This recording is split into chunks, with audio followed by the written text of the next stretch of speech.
Hey, this is Joe Castiglione, and you're listening to Not Another Sox Podcast. Can you believe it?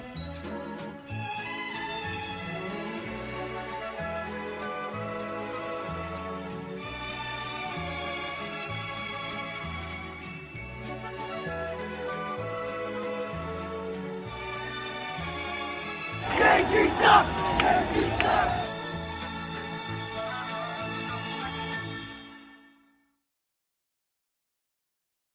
Buenos noches, amigos, and welcome to another episode of Not Another Sox Podcast. I am Jack Webster here with our producer, Ian Duran, coming at you live, as always, from Providence, Rhode Island.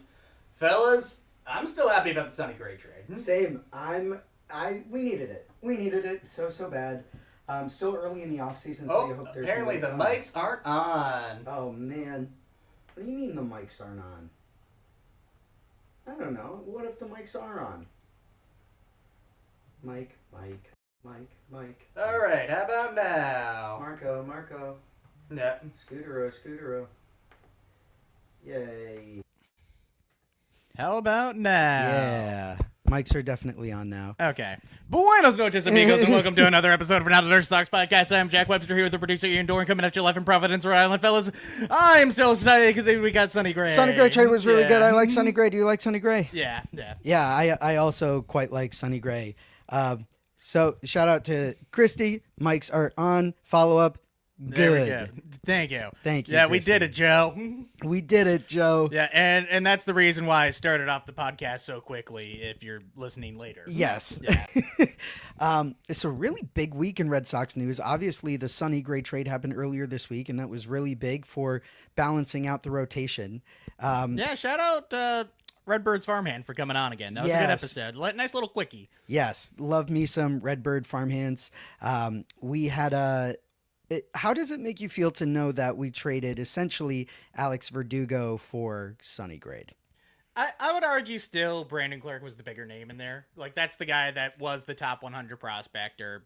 I would imagine probably jumps back on, another list or two.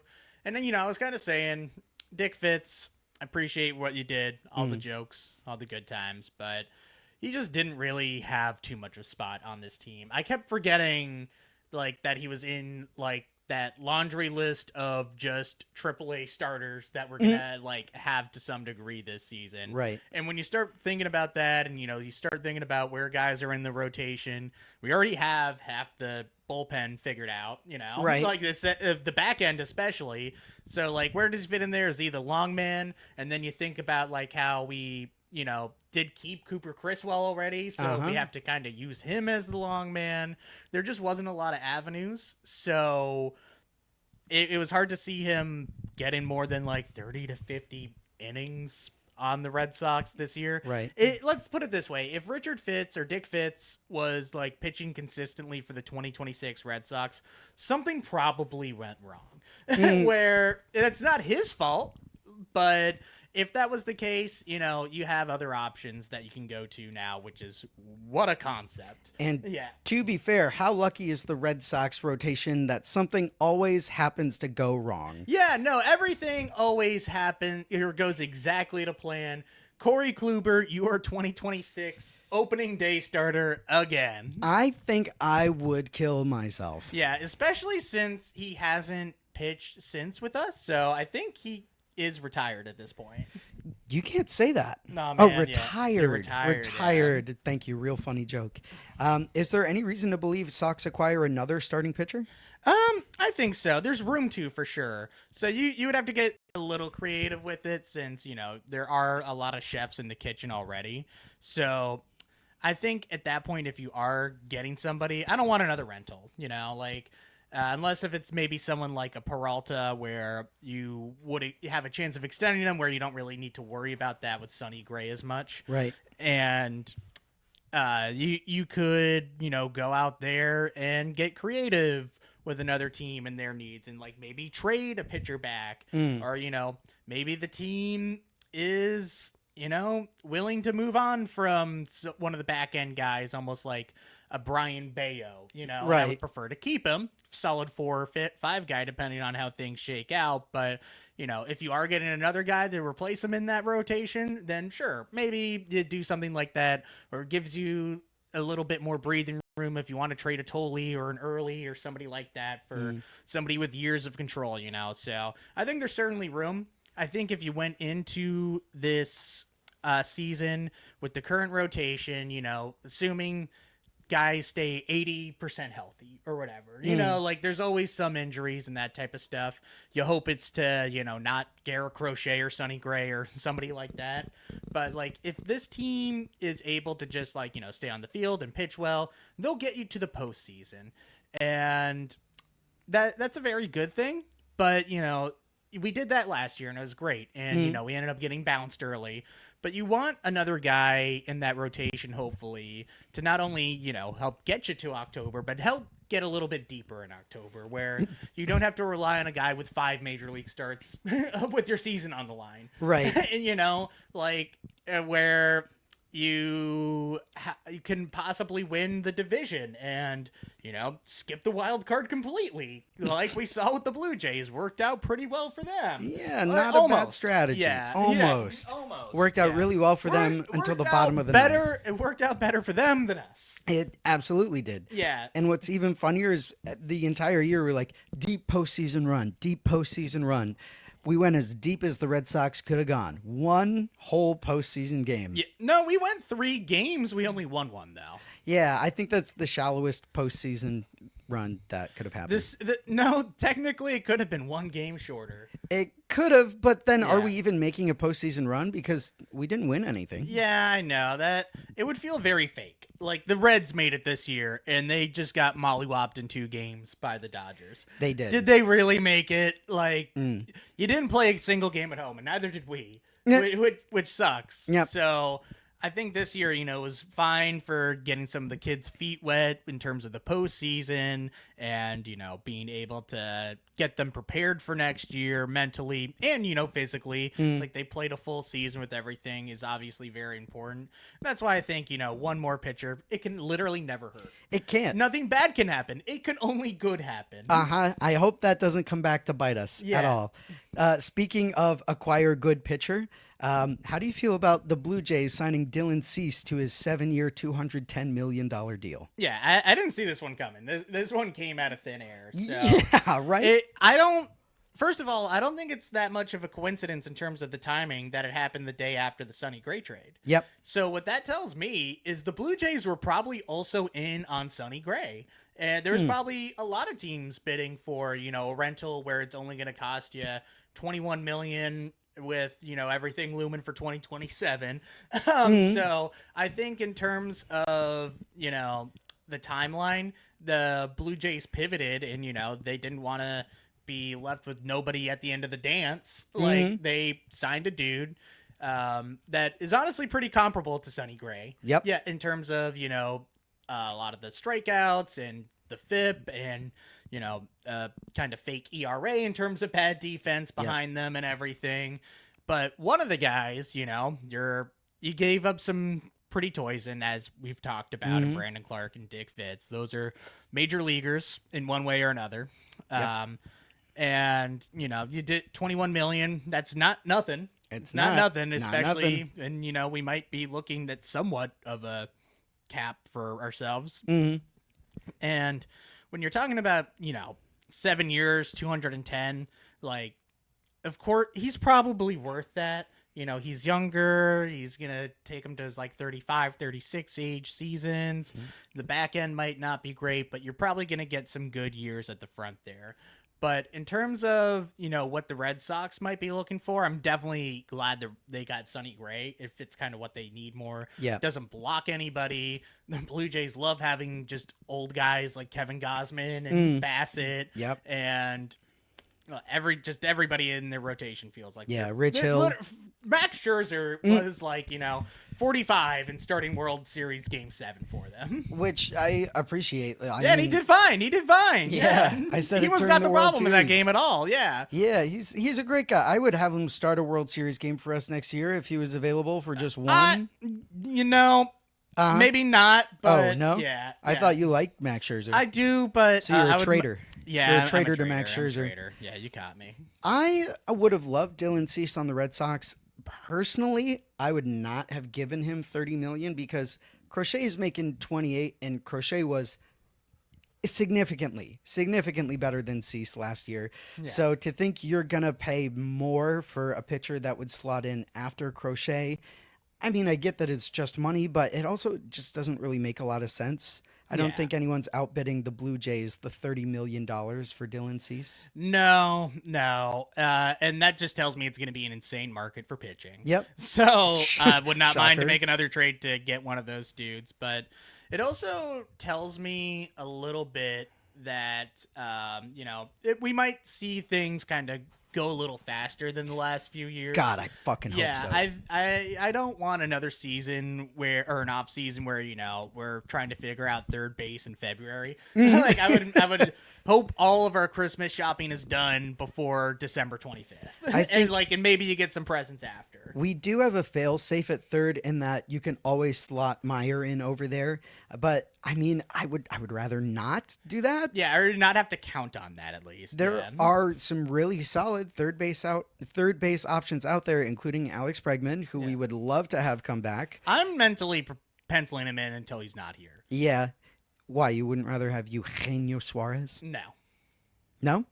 I mean, I don't think he's going to play third base much longer anyway. So Yeah, I think he's going to regress too. Like, he had an excellent season, but if he puts up 2 of those seasons in a row, I doubt it, personally. Yeah, and it's also like he hit almost 50 home runs, but the OPS was still in the 8s. Like, it was a very shallow, 50 home run season. Like, if you look at Pete Alonso, he still hit 41 doubles last year. He had 90 extra base hits. Like, that is true extra base hit power. He's and obviously they're very different players and everything. But in terms of what you might be looking for in terms of that, I don't think Suarez fits it that well. I think really, it's not Bregman or bust because, there is a chance that he's not going home with you, but he has to be the number 1 priority. Petey really wants to be on the stream right now. Yeah. He loves the limelight, and now he rests. But as a comparison anyway, I'm pulling up Kyle Schwarber to see what that OPS plus was. Standard numbers, no, this is all boring shit. OPS for 2025 for Kyle Schwarber was 928. Yeah, which is very good. It's incredible. It was so funny because it was 56 home runs and 20 doubles. So he got there in the same way. But Right. he was just if I'm hitting the ball, it's over the fence. Yes, Yeah. bonk. He's also one of those guys where his batting average was 240, which is not excellent, but most of those hits off of a 240 batting average are extra base or home run. When he's making contact, it's pretty crazy. I'm going to pull up Alex Bregman now as far as the OPS conversation goes. Alex Bregman had an 821 OPS, which probably comparable to Eugenio Suarez, but you can rely on Bregman playing at third base until he can't play baseball anymore. Exactly. And what you saw that he did for all the young kids in the clubhouse last year. I don't want this to just be Adrian Beltre 2.0, where he's here as a rental and then it's such an obvious perfect fit. Their initials are A and AB as well. And then you just let him walk and he goes into the Hall of Fame with another cap on. We cannot let this happen again. It is the same script and you have a chance to do it right this time. Let's not fuck it up. Let's say the last 2-3 years are bad at that. I don't fucking care. Brave. As long as we win a World Series with them, which we would have with Adrian Beltre, and at that point that changes the whole string of Adrian Gonzalez and Carl Crawford and everything too. But, Rism. Yep. Rism. Yeah, exactly. But we gotta re-sign this guy. There's no excuse not to. There's not. And it kind of leads into the conversation that we've seen a few things as far as how the Red Sox are signing their free agents. We know they want to sign 2 of the 5 big bats, quote unquote, that they mentioned. They also came out earlier today, or I guess an insider close to the story came out earlier today, that there may be some payroll restrictions with the Red Sox. one, do you believe that we are again going to go through some level of payroll restriction? And two, if you're looking at 5 big bats and you're going to grab 2 of them, if one of them's Bregman, are you okay with sacrificing the other big bat being Alonso or Schwarber or what have you? Yeah. So there's always a line, even for these top of the line teams like the Dodgers and Mets, and the Yankees are looking to, lower payroll again this year. So you kind of have to be strategic about it. Like, at a certain point, you do start losing draft picks, and, it does start affecting the bottom line, which only just increases prices for like tickets and that type of stuff too. So it does end up equaling out a little bit.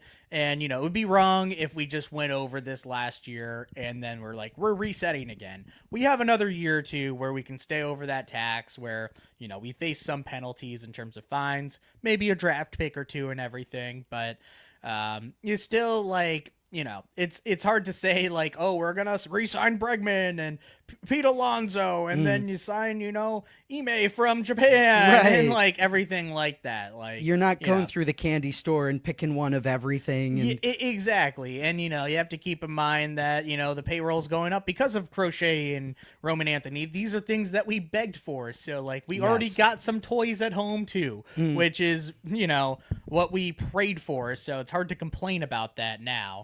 So not just things we beg for, things we need. We need Roman Anthony's and Garrett Crochet's. We don't want to lose these guys long term. Imagine the narrative. Imagine the narrative if we never extended Crochet and he was going to be a free agent at the end of next year. How annoying everybody would be. The whole conversation would be we need to extend him, and it would cost another $50 to $100 million more than what we paid, at the beginning of last season. It would, especially after the year he had this year, where he was number 2 in Cy Young voting and arguably could have been number 1, though Skubal rightfully earned the Cy Young there. So, 4 people would agree with that statement. 4 people would agree, and Garrett Crochet was fantastic. If you didn't sign him when you signed him for $28 million, which granted, a lot of money year over year, $28 million a year, but $28 million to get what you got out of Crochet, they're paying Dylan Cease more than that. Yeah, literally. You couldn't have asked for a better deal on that, and you're right. You had to give up a lot of prospects for it, too. You gave up your future catcher, primarily. You did. But the money you're paying Crochet paid off very immediately, and you're right. If we were trying to extend him right now, he would cost another $50 to $100 million pretty easily. Yeah, there's no doubt about it. Or he might not even want to extend because he's so close to free agency. So and after the year he had, if I was him, I would say, nah, I don't think I'll extend. I think I'll test the bag on the free market. And I would not blame him. Shocker. Yeah. But you mentioned something really interesting in there, in that we gave up our catcher of the future in Kyle Teal.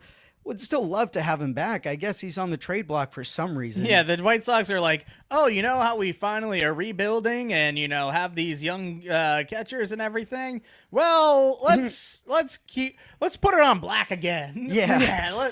Let it ride, Jerry. Right. It's the meme of Leonardo DiCaprio and Wolf of Wall Street. We don't do that. No. And then, nope, they're terrible. They're a Mickey Mouse organization. But to bring us back, there was some rumors floating around earlier this week, in the past few weeks, about the Red Sox being connected to catcher JT Realmuto. Again, 2 follow-up questions to that. 1, do you like the idea of JT Realmuto on the Red Sox? And 2, do you feel that the catcher position needs an upgrade as significant as JT Realmuto?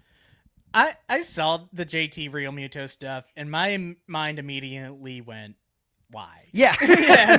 I was like, so I think if we get another catcher, it's going to be more of the backup to Narvaez, first of all, and that is not JT Realmuto. No. He is your everyday catcher, and when you're getting to an older catcher like that also didn't have the best offensive season even, it's not -9 DRS last year. Yeah, exactly. And particularly the framing was bad. Yes. I think it was -9 runs of framing, which was one of the worst. Also horrible. Yeah, just horrible. And, he can still throw guys out on the base paths.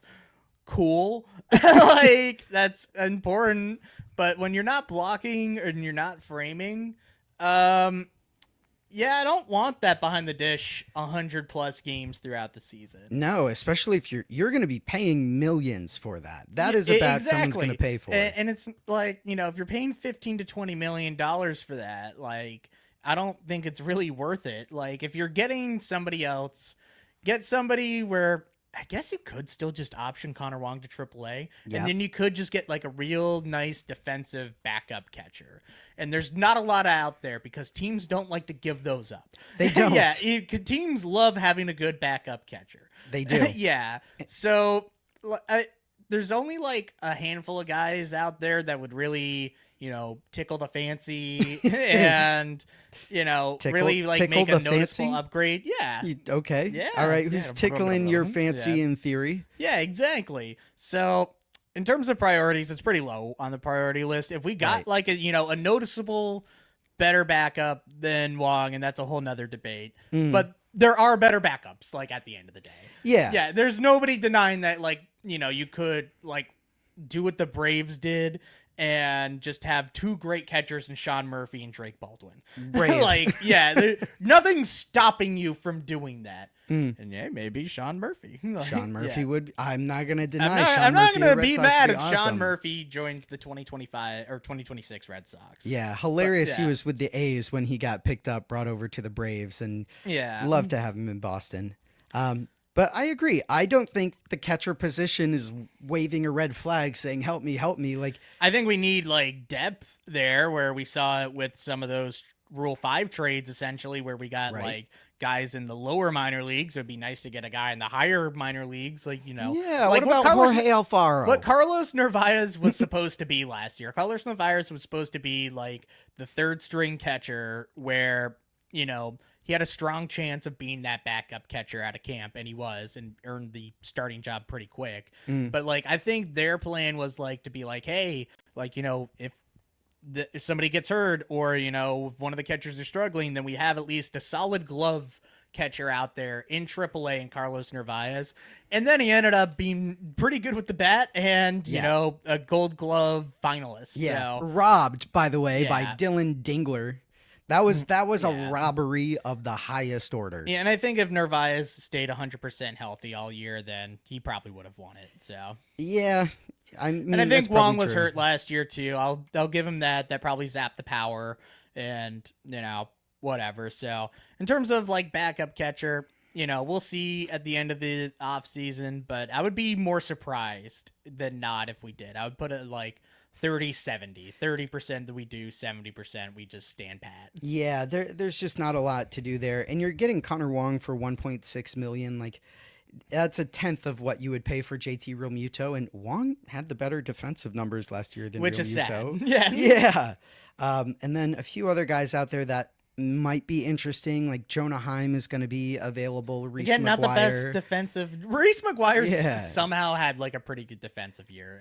It made me laugh. I don't think we should or could do it, but it would be very funny. It would be so funny if Reese McGuire ended up winning that job after, if he came over on a minor league deal, I would take Reese McGuire on a minor league deal. Yeah, probably. I would take him on a minor league deal, sure. Yeah. I'm sure he loves Worcester. He's been down there before. Yeah. We got Christy asking the fit of the pod. Oh, yes. What are you wearing? Yeah. So I don't even need to get up this time here, but this was a Spirit Halloween November 1st purchase. So half off. We got the Terrifier jersey going on here. So yesterday, Christy actually texted me like, hey, do you know who Art the Clown is? And I'm like, yes. That would be like asking me like, hey, do you know who Josh Beckett is? Like, Josh Beckett? Yeah, I was like, yeah, I know who that is. Yeah. Of course. And it just made me laugh. I was like, yeah, I'm familiar. Yes. Yep. I've heard of the man. So you're wearing a Terrifier jersey. Yeah. And you are aware of Art the Clown? Yeah, exactly. Regale us. Who is Art the Clown? Oh, he's just a silly boy. Is he? Is that who he is? Exactly. He's kind of like Santa. I'm sorry? Yeah. Art the Clown is kind of like Santa. Just watch Terrifier 3. It's a Christmas movie. About art? About Art the Clown. The clown, and not Santa. Yeah. We're approaching our half-hour mark. The last thing I kind of wanted to bring up before we, go over to our break is obviously the Red Sox are looking at a lot of big names to spend on. There are a few other guys, in recent weeks as we pass some of the non-tendering and the DFAing that might be really interesting fits. For example, Pete Fairbanks and Evan Phillips are going to be available. Adolis Garcia is going to be out there. Tony Gonsolin's going to be out there. Do any of these other guys who surprisingly entered free agency move the needle for you? Bring them to Boston. Yeah, you brought up in our show notes before that we were going to talk about this, and my mind immediately said no. But the one name you actually mentioned there that I forgot about was Evan Phillips. Yep. Like that's one I could see on a 1 year, back end deal. We probably are looking more for like lefties in the bullpen if I had to imagine, but yeah, maybe you bring in, the equivalent of Justin Wilson again. Yes. And you bring him home. Yeah. Maybe you just literally bring back Justin Wilson. I'd be okay with that. Yeah. But in terms of, the DFA guys, we already had to cut a lot of the corners of the roster. Mm-hmm. So, a complimentary piece like, Adolis Garcia is going to sign somewhere. Jonah Heim, probably not the best fit. We don't need another fourth or fifth starter like Tony Gonsolin. I know he's had some good years, but, a bit of a reclamation project. Yeah. So it's hard to say that we want some of these DFA players when we already had to DFA and trade good players in order to just fit some of these guys on the 40-man roster. What do you mean good players? Yeah, I'm just kidding. Bernardino, he was good. May he rip in peace. Yeah. That still breaks my heart. It's heartbreaking to see, his pictures with the Red Sox cheesing and then his pictures not with the Red Sox not cheesing. It's quite sad. Oh, we got more comments here. What the hell, man? I hope the ad today is for the Foxy Lady. What is the Foxy Lady, Jack Webster? It is a gentleman's club. Okay. Where they are famous because former Providence College coach Ed Cooley loved to go there, according to former host of the show, Matt LeBeau. Okay. So they are also famous for hosting their annual Legs and Eggs, where near Christmas time every year, they have a celebration of sorts in the morning where they have a buffet of eggs and bacon and other breakfast food and entertainment. Okay. What kind of entertainment? Oh, there's dancing involved. Yep. Dancing. Yep. How do you think they serve the eggs? Scrambled? Yeah, Over fertilized. easy. Whoa, legs and eggs, baby. Legs and eggs.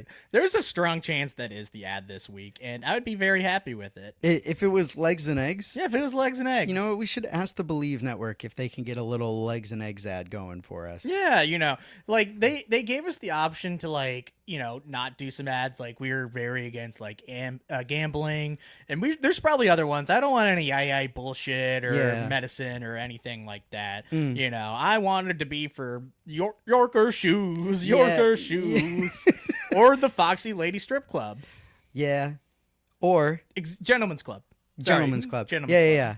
As Christy would say, Adolis Garcia these nuts. Oh man. Hi, Christy. Big fan. I always love the interaction from Christy. So we're gonna get ourselves. How do you spell her name? With an I. Yeah, 2 eyes actually. Yeah, 2 eyes. 2 eyes. No yeah. E's. Just like me, 2 eyes. 2 eyes. Yeah, that's why they call you G-I-Ek. Yeah. That's your name. Yeah. Jackie. Well, why don't we get ourselves ready for our break here? Obviously. Legs and Eggs, Foxy Lady. That's what we're going to be looking for in our commercial. So, to Legs and Eggs. Back from Legs and Eggs, probably. I will be sad and cry if it's not that. If it wasn't Legs and Eggs? Yeah. What if it was one of those two? What if it was just legs or just eggs? And then I'm going to tear up. I'll tear up, but I won't cry. I'll hold it back. Can I offer you a nice egg in this trying time? I can offer you a nice leg in this trying time. Wait, what's the crux of that episode? He's walking around with hard-boiled eggs just in case, right? Yeah. So Charlie is pretending to be a millionaire, and Frank is the chauffeur, and they're trying to get Frank on a date, but they're using Charlie and being like, Charlie's like gets sick by eating too many fake blood capsules, and then starts throwing up on the chick, and then Frank comes in from the back. He's like, may I offer you a nice egg during these trying times? So believe it or not, things did not always go to plan, and it's always sunny in Philadelphia. That's why we have them as our opener. And also, because that's a royalty-free opener. Yep. Don't you love that? We own all of those clips. Every single one. Nobody else wanted them. When was the last time you were in Philadelphia? This probably would have been 2018 when I lived in New Jersey, unfortunately. Oh. So I went to Philadelphia because it was not New Jersey. Wow, that's a good reason to go to Philadelphia. The best thing about living in New Jersey was you could go to Philly or New York or DC or Boston like in a single day. So the best part about New Jersey was leaving New Jersey for other places. Which is one of my favorite jokes that I've ever made, and I will say for the rest of my life. Just like New York friggin' city, baby. Yeah. Suck one, fucking Justin MLB. Yeah. Wait. Pot on the river. Yeah. Yeah. Every river. So our big conversation this week is regarding what is tradable, what is not. Put out a poll the other day as well for some of our friends, fans of Red Sox Nation. We really want to talk about Duran and Abreu, your two most likely outfielder trades on the chopping block. You might want to trade Massa, offload some of that money. Maybe in the right trade, you could do some other outfielder, but it feels like Duran and Abreu are kind of the ones people are keeping an eye on. Yeah. So first of all, before we kind of get into the whole debate of it all, I saw somebody out there, a friend of ours, Jordan Lee Andrew, be like, you know what? Let's just hold on to both of them, and then like you can DH Duran and bench Massa. And I was like, first of all, what would happen there is they would just put Cedon Rafael at second base again, and I cannot fucking do that yet. And we cannot do this again where we're doing this. We need to trade one of these guys. We do. And there's such a need for outfielders out there too, especially after Tucker and Bellinger end up somewhere. A team's going to need an outfielder. We could still use another starting pitcher. We could still use any number of infield spots. There's all the reason in the world we should trade this surplus of talent for an area of need. So I cannot stand the idea of what we did at the trade deadline, where we just stood around, didn't bother to trade any of them, didn't trade any real prospects or any of that. We cannot do this again. And we've already seen Craig be a bit more aggressive than he was last offseason, so I'm hoping he's learned his lesson. And he gets a good deal for one of these guys. Yes. But it needs to happen. It does. Yeah. One of these guys need to be traded. And I love both of these guys.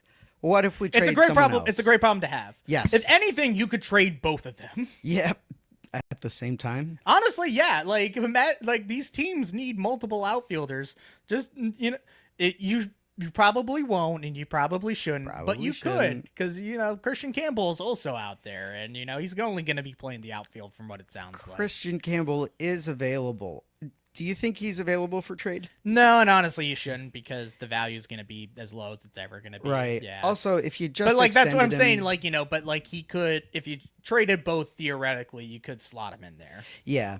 Or Stinson, or even Romy Gonzalez has played a lot of outfield before. So yeah, or Christian Arroyo in the outfield. No, Bobby Dahlbeck in the outfield. Bobby Dahlbeck. Yeah, but one of these guys, you have to figure it out.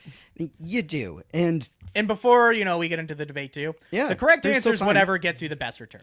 That is absolutely the correct exactly. answer. So that we'll take that out of the factor of it all, because you're gonna get a good return regardless. Yes. So we'll talk about maybe who some of the best fits for, one of the outfielders in terms of certain teams might be, I'm sure. Mm-hmm. But, obviously you'd love like a Cole Reagans or like, a Hunter Green. Yeah, or someone like that back. But it depends on, what that team might want in terms of like their long-term value or something as well. Exactly. And I was going to say the same thing. If Cole Reagans is on the table, then yeah, make it happen. Duran, Make it happen. Duran is available. Abreu is available. If Cole Reagans is available, everything except for what Adam just said, which is trade Roman Anthony. Wow, shut the fuck up.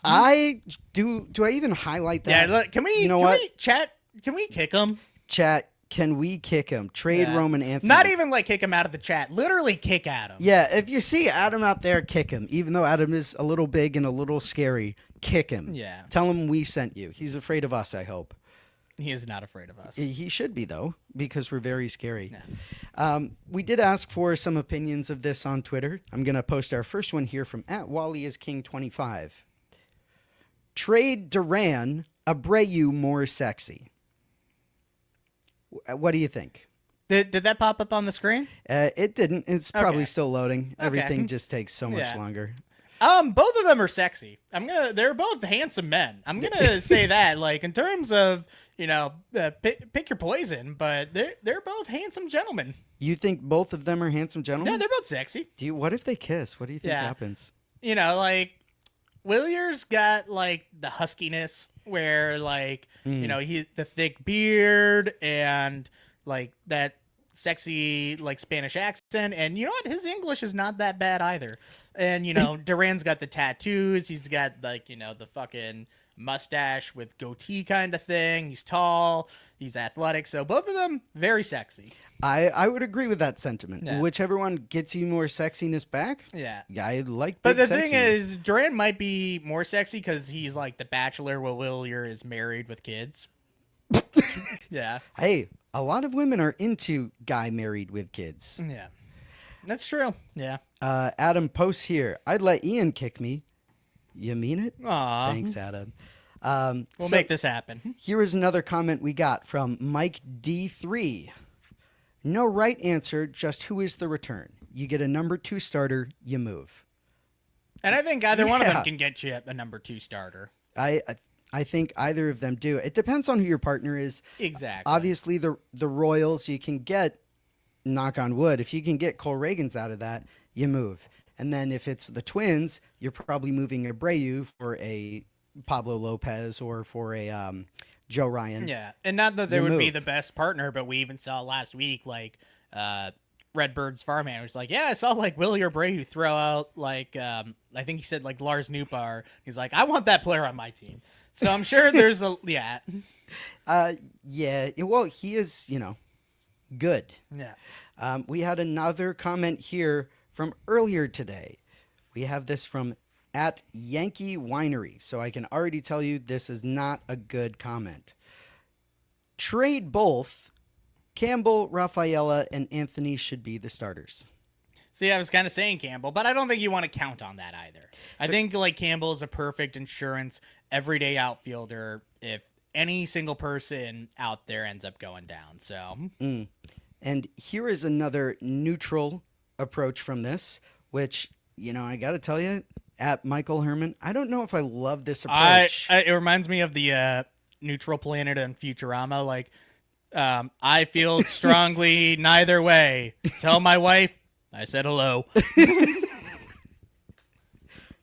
If there's early 2000s references to be made, you will get them here and probably on Pot on Lansdowne as well. Yeah. Hi, Pot on Lansdowne. Pot on Lansdowne. Friends of the show. So I posted it here. It doesn't look like it's popping up in our chat for whatever reason, but from @Coach Herman, trade both and give Garcia the keys.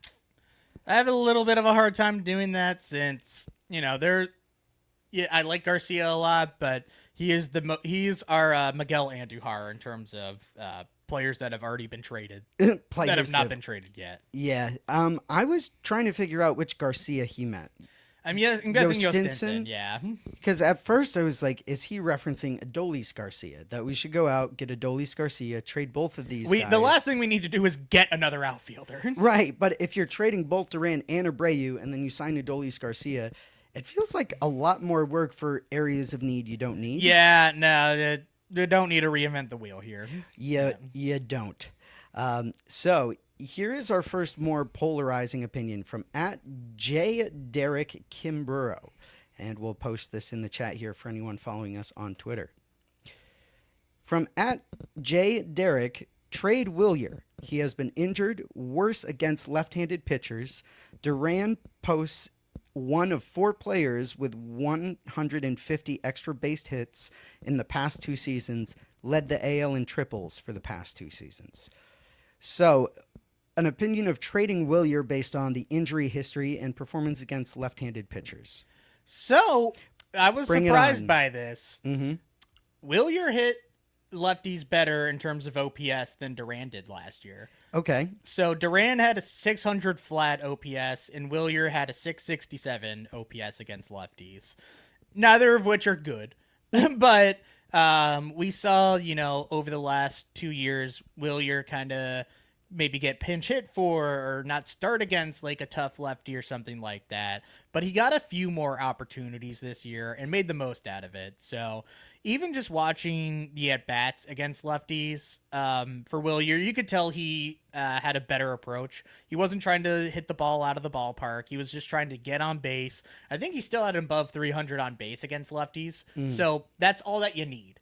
Right. Is just get on, even if you're not driving the ball, just like not being automatic out. So in terms of, he was better against lefties, last year at least. I didn't look into the 2024 numbers, and Wilyer probably only had like 50 at bats against lefties that year anyway, so doesn't really make too much of a difference. But right. I think, Wilyer can at least hold his own. I don't think the narrative of him being a platoon player is necessarily fair. No, and I think the sample size of him against left-handed pitchers is still pretty small. Like, you could stand to get those numbers up before you definitively and I was, say. And you saw a little bit more and more this year, and it depended on the situation as well. Like, let's say they're bringing in Josh Hader in the 9th, and you want to go to Rob Refsnyder, that makes sense. But we don't need it where it's like a 5th or 6th inning pinch hit for anymore. Yeah, treating him like a platoon outfielder, I if you're agree. gonna do Not that, very trade fair. him. Right. Yeah, right. If you're gonna do that again next year, then yeah. Here is probably the last opinion we'll be able to post as far as time goes. But this is from one of our followers @CraigPeterson10. Trade Willie over Duran. JD has elements you can't teach. IMO, he hasn't scratched the surface yet. Yet to understand the strike zone, but when he figures it out, watch out. I don't know if I fully understand it, but I was going to say I was a little confused. It sounds like he's advocating for trading Wilyer Abreu because Jarren Duran has the non-baseball elements that you can't teach in baseball, and that Duran, when he figures out his strike zone consistently, is going to be a force more so than Abreu. So what I would probably say to that is Duran is already 29.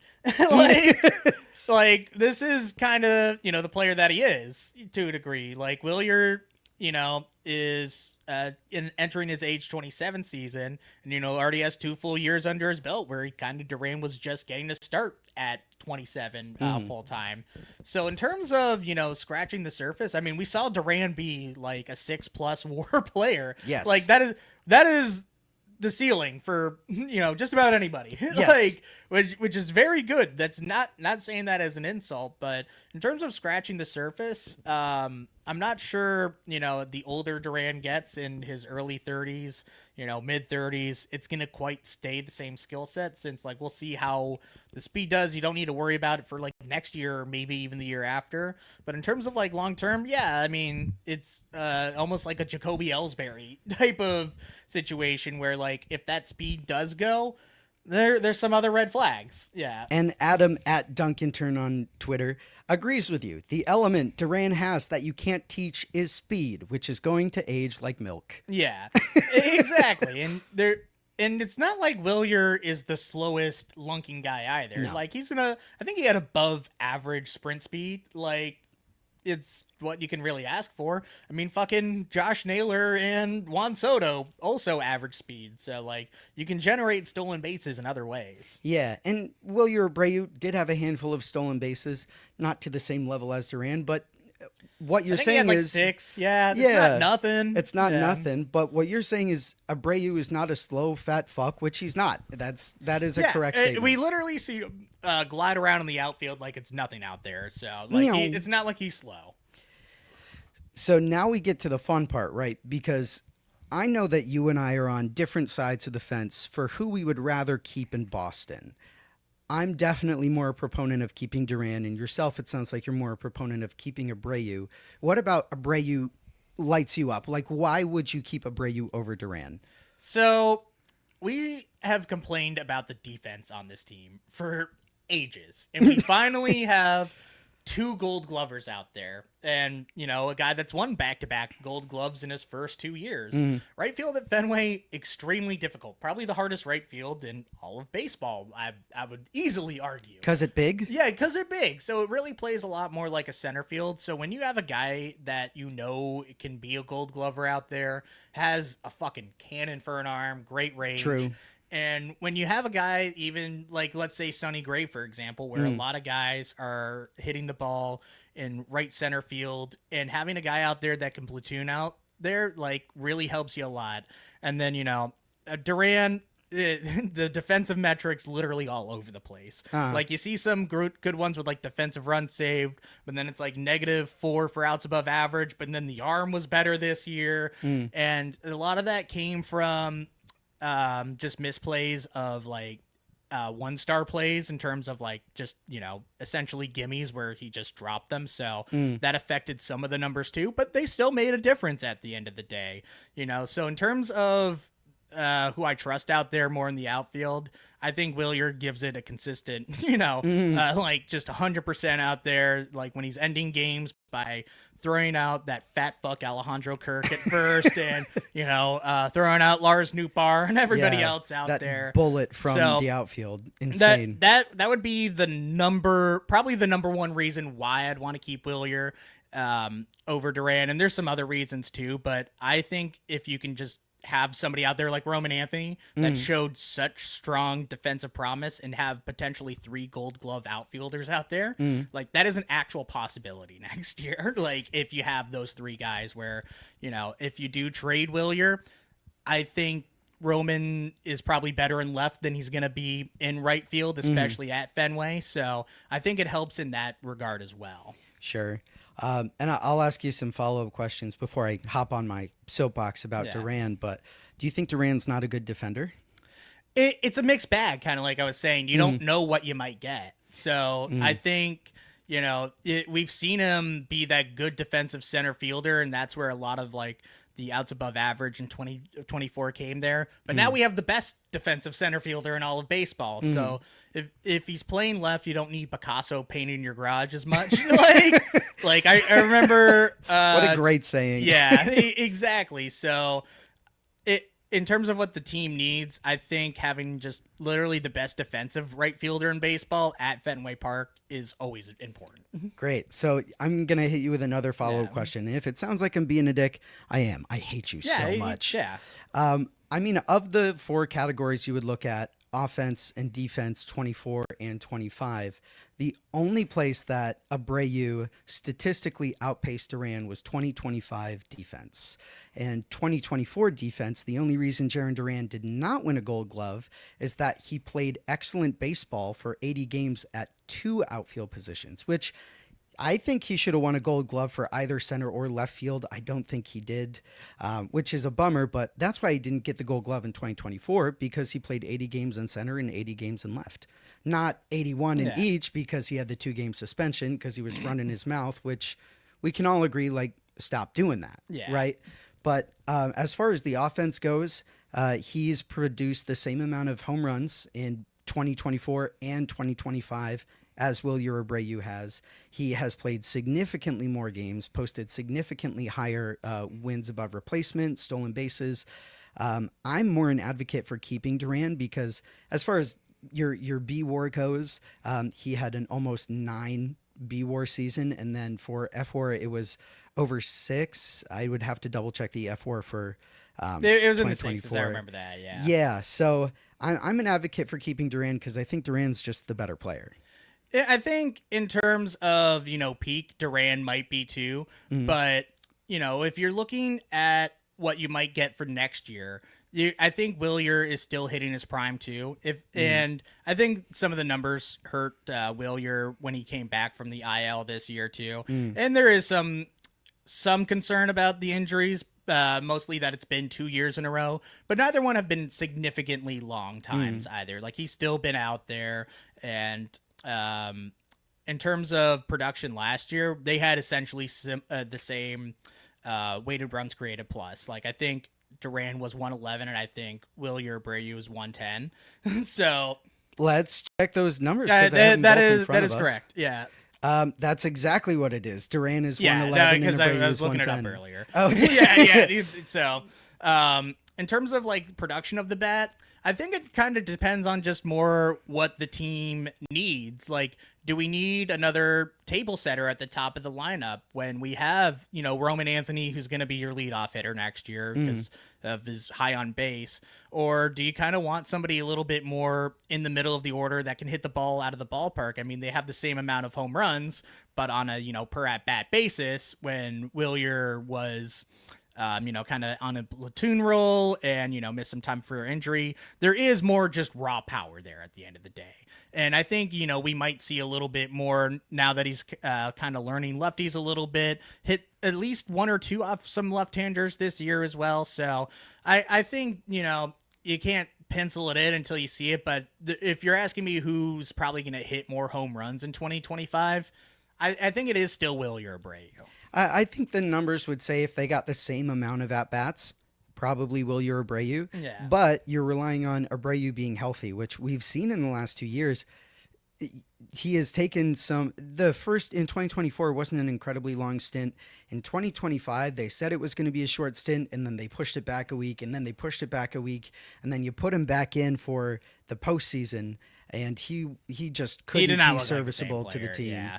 And credit to him, he was going out there. He was trying his best. He was. Yeah. And I think that's also part on the training staff where, like, if you can't identify that this is going to be, like a more than a 2-week issue, like, then I'm not willing to put that on the player when, they're the ones where, like, they have to take care of their body too, So I don't blame him for taking the time that he needs. I kind of blame more the training staff for saying that it was only going to be 2 weeks. Sure. Yeah, I would agree with a lot of that. But, again, looking over between the last 2 years, which might be unfair because Duran's 2024 was really spectacular. You just got a lot more production out of him in general. Same amount of home runs, but also significantly higher batting average. He had a 124 OPS plus compared to Abreu's 117, an 805 OPS, good slugging. He has a total of 13.3 B WAR to Abreu's 6.6 B WAR between 24 and 25. So, but I know, but it went down. So, like, if it was, it went down to a 5 B WAR. Yeah, if the seasons were flipped, then I think the argument would be a lot stronger.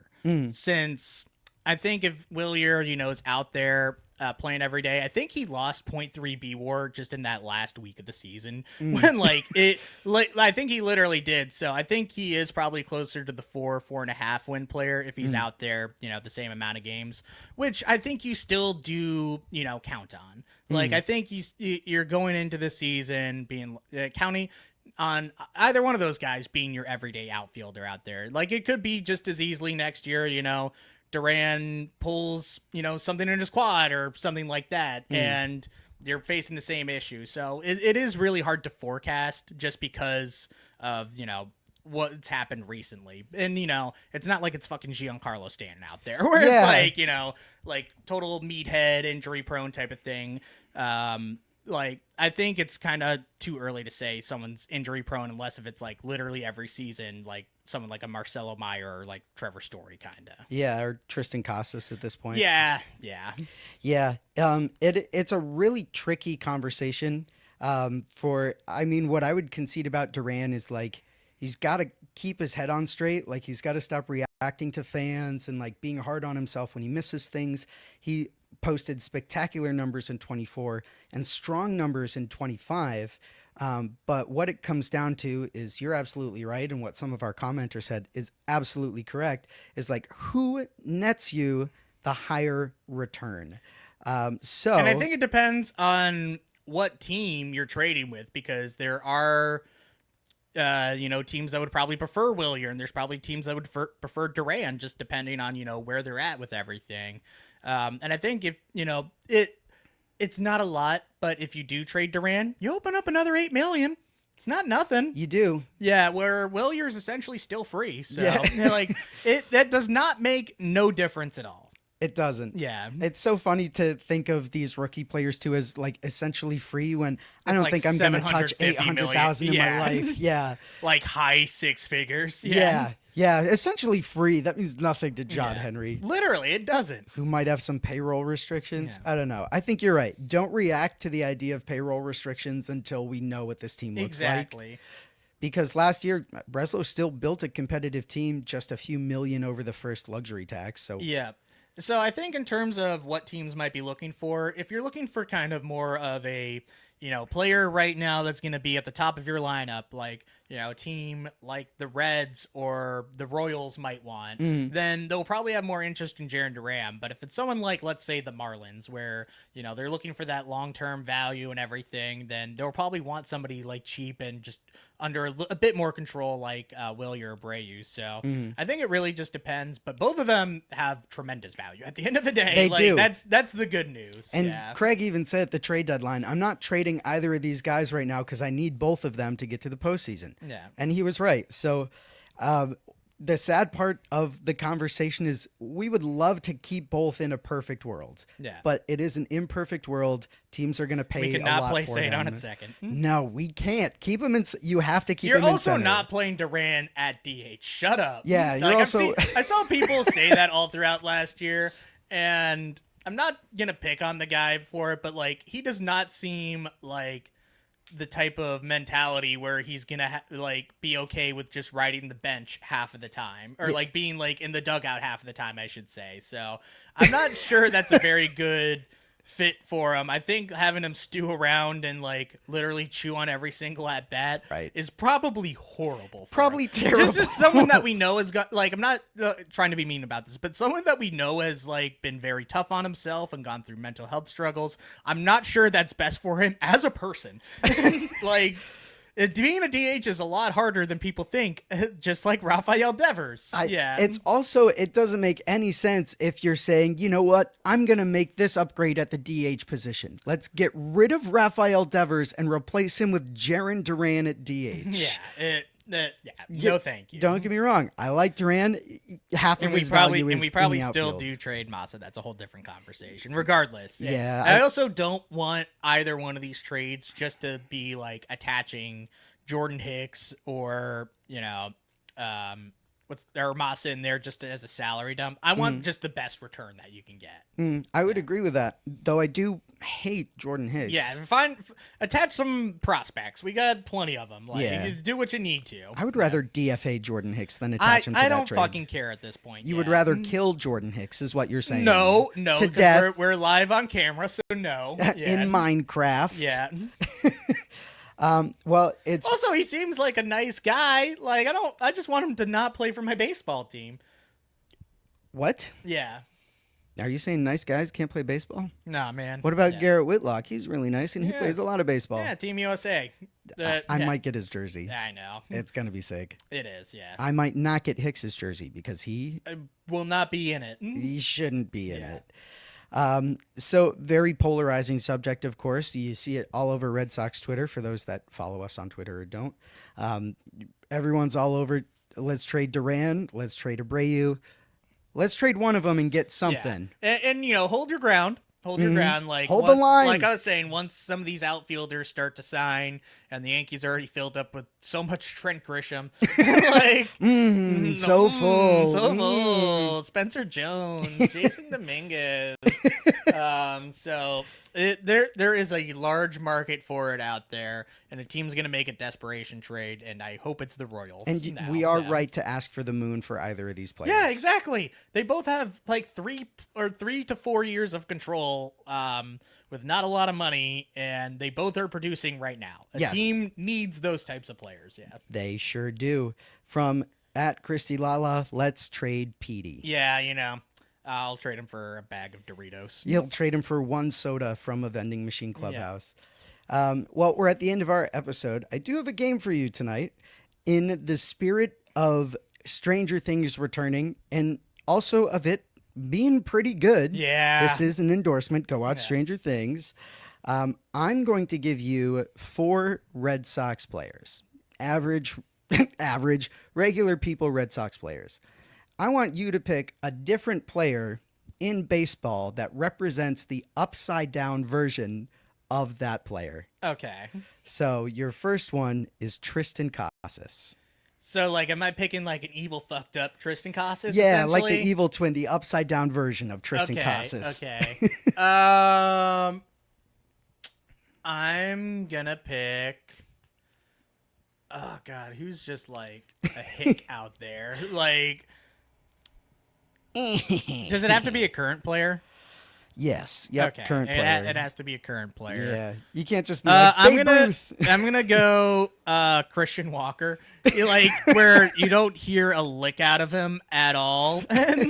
And I'm gonna try to keep it the same position too. Mm-hmm. Like, I'm gonna first base, keep it first base. I'm not just gonna like say someone random like that. But like Christian Walker, never heard a word from him in my entire life. Yeah. So like where I've only heard Tristan Casas speak. Yeah.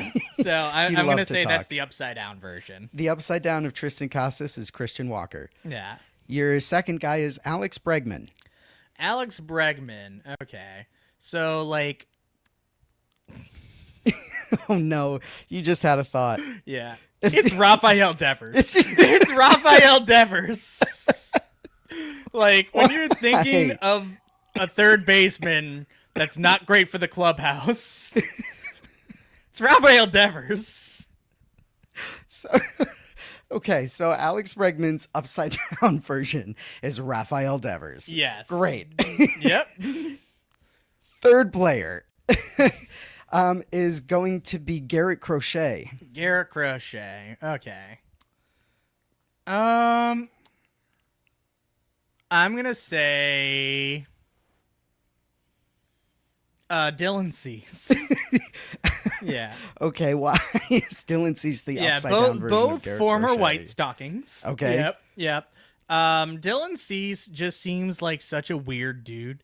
I've heard certain rumors about him and of him sitting in certain chairs too. So okay. Yep. So, and I don't think Garrett Crochet would do that. So I feel like Dylan Cease is just like an evil fucked up version of Garrett Crochet, but also worse. Yeah. Great. So it looks like Adam said Garrett Cole. Garrett Cole is the upside down version of Garrett Crochet. That's also a good one. It is a good one. Yeah. But the official NASP endorsement is that Dylan Cease is the upside down version of Garrett Crochet.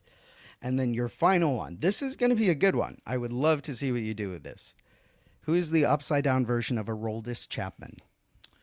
Oh God. Ooh. Are we sure Aroldis is not the upside down version? Yes. Yeah. In a world where Aroldis Chapman is in the right side up.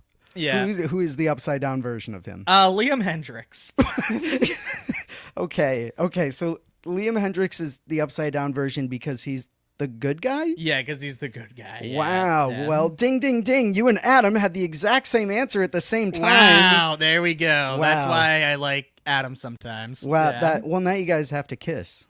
Yeah. Ooh. Oh, Christy also said Liam Hendricks, but I think she's agreeing with you. Yeah. Yeah. There's no C. It's just a K. There's no C in Hendricks. Yeah. And there's God no forbid E anybody in Christy. ever spell any names wrong. Yeah. God forbid. Yeah. I'm gonna put something really nice in that stocking, like some whiteout. Yeah. So that's what I have for you this week. Stranger Things is fucking awesome. Yeah. You know, as host of a baseball show. But anything else you want to say before you sign off? No, I would like to see something happen before the winter meetings. Right now. Right now, yeah. We have yet to get any breaking news on any of our episodes, and that's upset me. Other than Garrett Cole being out for the year officially, which is very funny because we had Yankees Files on. Or the Ryan Brazier DFA during last year. Oh, yeah, that did happen. That was funny, yeah. Yeah.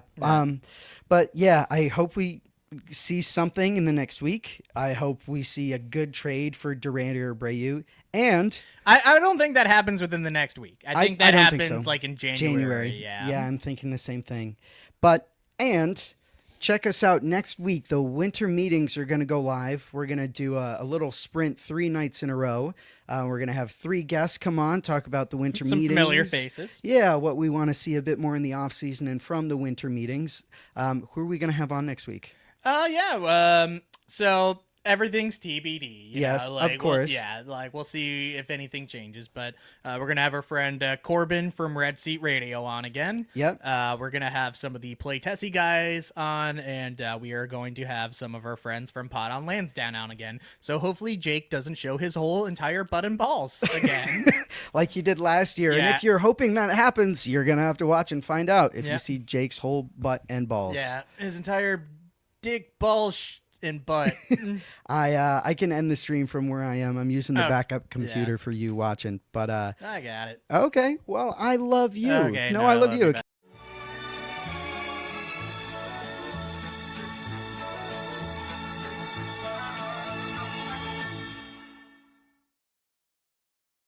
Watch us trade like